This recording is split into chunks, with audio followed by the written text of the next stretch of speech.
Well, that's it. I mean, there's going to be so many companies that look to invest in this because it's reliable. Yeah. You know, a lot of corporations and various organisations I've met that fund, well, I won't name any names, but fund various organisations are often becoming sort of increasingly worried that they're not necessarily knowing where their money's going and what it's going to. And whilst they might be giving to a charity or something else, you still don't necessarily always know what it is. And also, it's something you can see. That's one of the really fantastic things about land management. You know, you can see the trees that have been planted, you can see the wetland, you can hear the birds, you know, it's something that's tangible. And, you know, the whole way we're looking at using land is changing. It's not just about ecology and biodiversity and carbon. You know, if COVID's taught us anything, it's about we need to spend more time outdoors. And people have really realised the value of that. So it's also about how do we connect up the outdoors and these rural estates and rural bits of land to cities, to people, to increase. And also farms have got to diversify as well. You know, this is an increasing area of their income. A lot of farms generate more of their income through diversification means, you know, holiday lets and events, paintballing, all this type of thing. You know, so there's a huge market for those type of things too to help support farms. So it's all about finding, again, you know, it's not going to be funded the same way, but farms are having to rethink how they manage their systems and how they try and get people more involved. And it's also pushing sort of down that line, isn't it? How do people use these spaces? It's huge. And actually the corporate that we're working with, and I wish I could name them because they're so wonderful and they've been so great in the process, but one of their primary wants out of this investment that they're going to make is that actually their employees can be really engaged in the process. They can survey the hedges, they can be part of planting it, you know, that camaraderie that forms, the mental health benefits, the physical health benefits.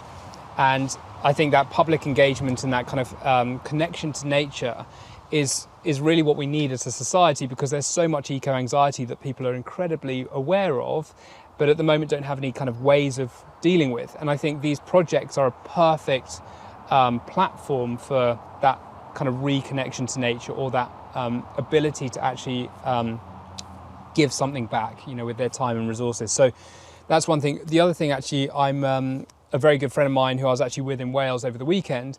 He runs a company called Impact Marathon Series, and what they do is they basically set up projects in different parts of the world with a specific focus. So in cities, it's much more about social well-being and welfare and whatnot. But they're doing a project in the Isle of Mull, and they're doing a big reforestation project. So what happens is loads of people from different parts of the world or country come to that site. They spend a week doing voluntary work, and then it finishes with either a marathon, a half marathon, a 10K, or a big walk. And it's an amazing model to bring people into nature, engage as a community, feel part of something bigger. And it's a model we're looking to bring to this project in Surrey. You know, we've got this 4,500 acres, this huge environmental enhancement project, lots of stakeholders.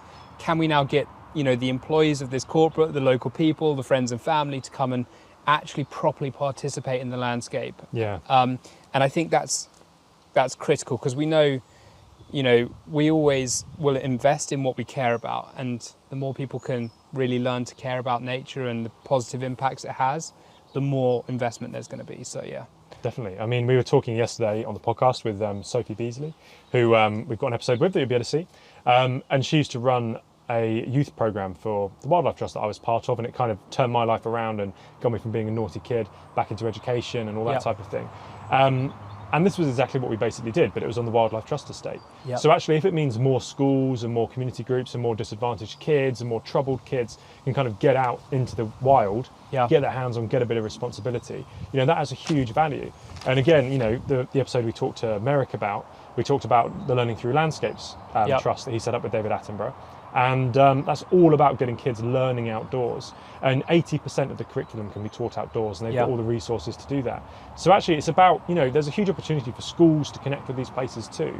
And, that's another whole different side to it. We'll probably come much later. But, there is this opportunity to sort of tie so many issues together to really create something that benefits everybody.